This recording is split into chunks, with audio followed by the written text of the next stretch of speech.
Today I've got a customer who wants me to take off the standard bump head on this Weedeater and put this wheel on it.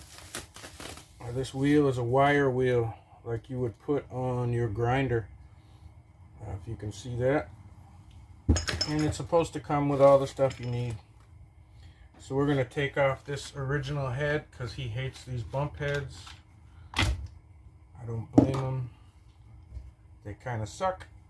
And we're going to see if we got a screwdriver. Looks like he broke it. It's just jammed.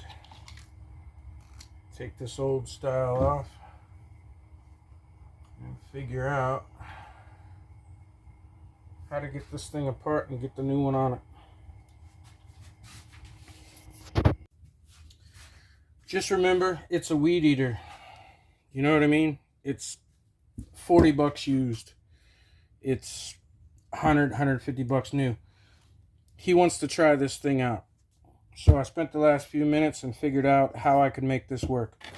Comes with a nut, comes with a wrench, comes with a screwdriver, comes with an Allen wrench. None of that's any good. It comes with very little directions. The nut that it came with doesn't fit this particular shaft on this Weedeater. I don't think it would fit any Weedeater. It's huge.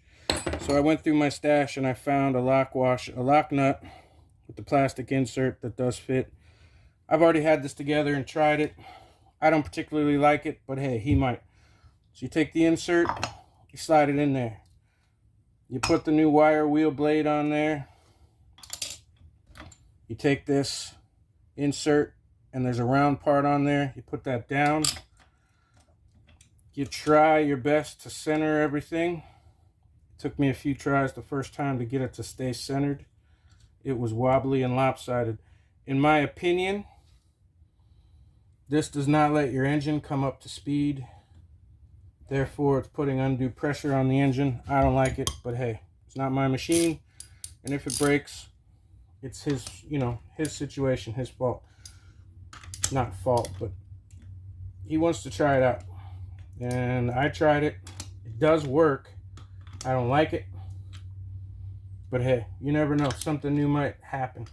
So once you get it centered, just tighten it down as tight as you can without breaking anything. And I used it with the plastic insert, so once it's on there, it won't just vibrate and back off. Now, in my opinion, that's sooner or later going to come off. This wheel's going to go flying. It's going to be dangerous. I don't like it.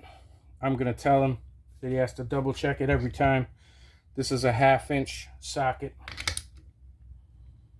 And I'm just tightening it down. And that's it. It's not even completely centered. You can see a wobble when you spin it. But it's a spinning shaft on a 4-cycle Weedeater.